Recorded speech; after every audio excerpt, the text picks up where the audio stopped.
ഓം ശ്രീ ഗുരുഭ്യോ നമ.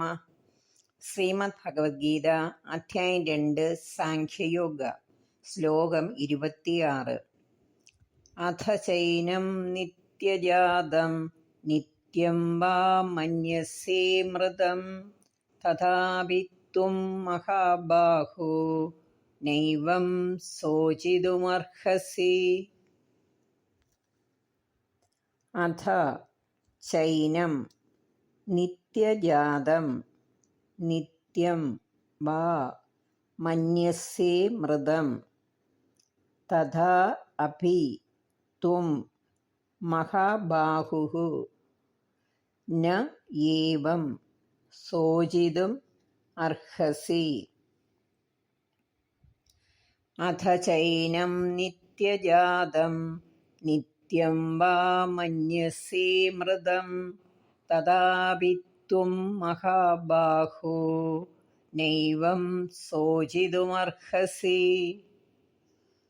അല്ലയോ അർജുന, അഥവാ ആത്മാവിനെ എന്നും ജനിക്കുന്നതും മരിക്കുന്നതും ആണെന്ന് കരുതുകയാണെങ്കിൽ പോലും, ഹേ മഹാബാഹോ, നീ ഇങ്ങനെ ദുഃഖിക്കാൻ പാടില്ലാത്തതാണ്. ആത്മാവിന് പുനർജന്മമില്ല എന്നു വരികിൽ അർജുനന് തൻ്റെ പിതാമഹനെയും ഗുരുവിനെയും വധിച്ച പാപത്തിൻ്റെ പ്രതികരണങ്ങളെ ഭയപ്പെടേണ്ടതുമില്ല. ക്ഷത്രിയനെന്ന നിലയ്ക്ക് വൈദിക സംസ്കാരവുമായിട്ടാണ് അർജുനന് ബന്ധം. അതിനാൽ ആ സിദ്ധാന്തങ്ങൾ അനുസരിക്കാൻ അദ്ദേഹം നിർബന്ധിതനുമാണ്. ശ്ലോകം 27. ജാതസ്യ ഹി ധ്രുവോ മൃത്യുർ ധ്രുവം ജന്മ മൃതസ്യ ച തസ്മാദപരിഹാര്യേർത്ഥേ ന ത്വം ശോചിതുമർഹസി. ജാതസ്യ ഹി ധ്രുവഃ മൃത്യുഃ ധ്രുവം ജന്മ മൃതസ്യ ച തസ്മാത് അപരിഹാര്യേ അർത്ഥേ ന ത്വം ശോചിതും അർഹസി.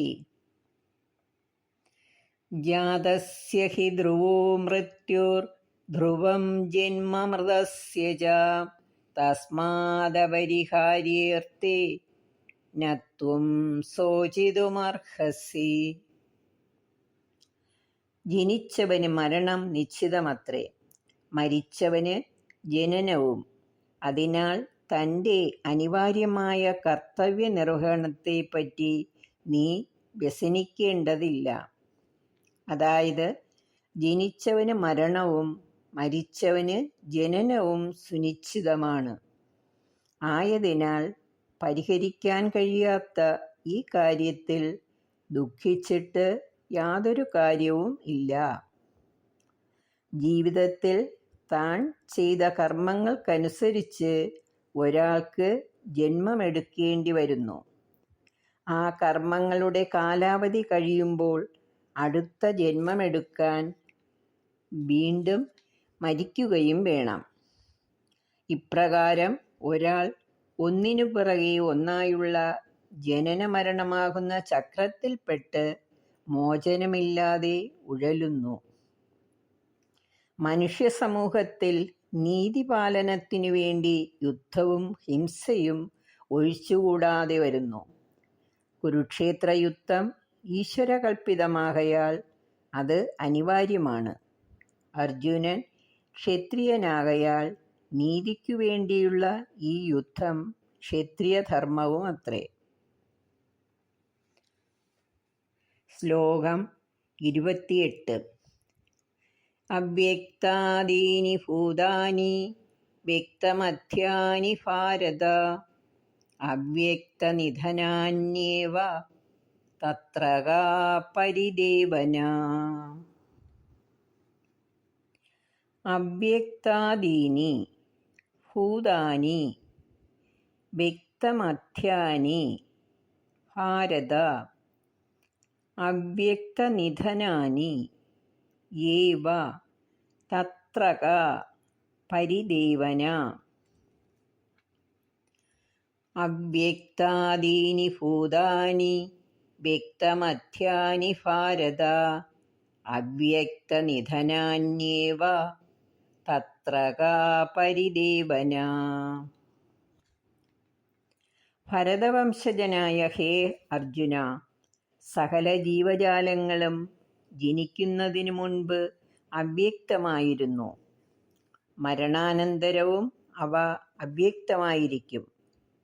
ഇടയ്ക്ക് കുറച്ചുകാലം മാത്രം വ്യക്തമാകുന്ന ഈ അവസ്ഥയെ ഓർത്ത് നീ ദുഃഖിക്കുന്നതെന്തിന്? സൃഷ്ടിയിലെ ജീവജാലങ്ങളെല്ലാം ആരംഭത്തിൽ പ്രകടമാകുന്നില്ല, മധ്യത്തിൽ പ്രകടമാകുന്നു. നശിക്കുമ്പോൾ അവ വീണ്ടും അവ്യക്തമാകുന്നു. ആത്മാവിന് പ്രത്യേകമായ നിലനിൽപ്പുണ്ട്.